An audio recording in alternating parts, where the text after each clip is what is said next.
Kumar, professor Arun Kumar, आपको शामिल कर लेते हैं सर चर्चा में। करें क्या सर?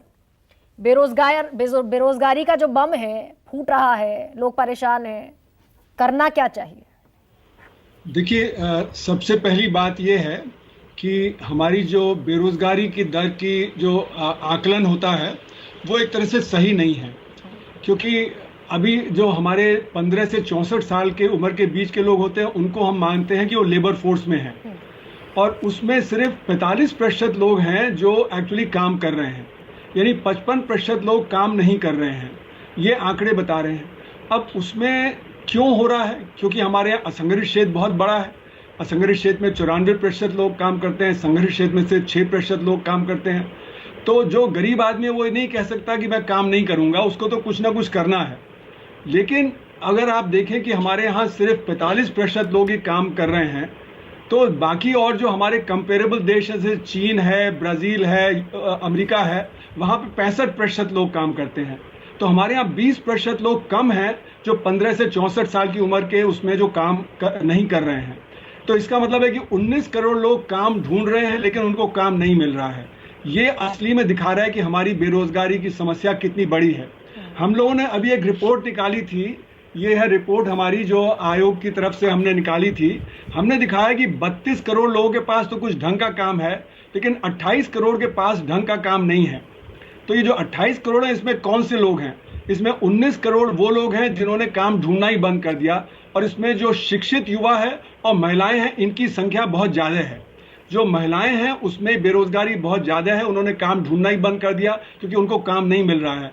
तो हमारा जो लेबर फोर्स पार्टिसिपेशन रेट जिसको बोलते हैं वो महिलाओं के लिए कुल 25% के आसपास है, यानी 75% जो महिलाएं हैं जो काम ढूंढ रही हैं उनको काम नहीं मिल रहा है। और जो जितना एजुकेटेड यूथ है उतना ज़्यादा बेरोजगारी है। तो 15 से 29 साल के बीच के जो युवा लोग हैं उनमें सबसे ज़्यादा बेरोजगारी उनकी है जो जितने ज़्यादा शिक्षित हैं, क्योंकि उन्होंने शिक्षा प्राप्त कर ली है लेकिन उनको काम नहीं मिल रहा है जो उनको चाहिए।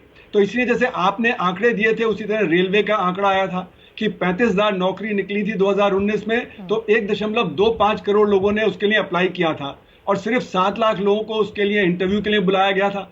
तो आपने देखा कि प्रयागराज में, पटना वगैरह में सब जगह यूथ हताश निराश होकर उन्होंने जब विरोध करना शुरू किया, पुलिस ने लाठीचार्ज वगैरह उनके ऊपर किया। तो बेरोजगारी की समस्या जो है वो इसलिए है कि जो आपका कृषि है वहां पे रोजगार पैदा नहीं हो रहा, वहां पे मैकेनाइजेशन हो रहा है, वहां पे आप हार्वेस्टर, कंबाइन, जब ट्रैक्टर और ये थ्रेशर वगैरह इस्तेमाल कर रहे हैं, वहां पे जब 46% लोग हमारे कृषि में हैं उनके पास काम नहीं बढ़ रहा है। दूसरा हमारा माइक्रो सेक्टर है।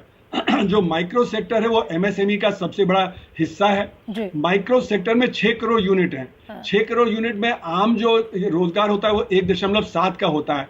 तो हमारे एमएसएमई का 97% जो रोजगार है वो माइक्रो सेक्टर में, और माइक्रो सेक्टर बड़ी बुरी तरह पिटा है, पहले नोटबंदी से, फिर जीएसटी से, फिर एनबीएफसी क्राइसिस से और फिर लॉकडाउन से।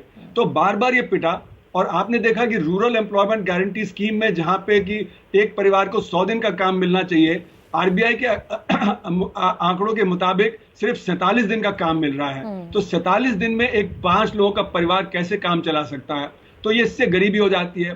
तो हमें इन्वेस्टमेंट करना है माइक्रो सेक्टर में, और कृषि में हमें जो मिनिमम सपोर्ट प्राइस देंगे तो उनकी आमदनी बढ़ेगी। और तीसरी बात है कि हमारे वर्कर्स को लिविंग वेज मिलनी चाहिए। जब वर्कर्स को लिविंग वेज मिलेगी, उनके हाथ में पैसा आएगा तो खरीदारी होगी, तब जाके हमारा जो ग्रोथ है वो बढ़ेगा।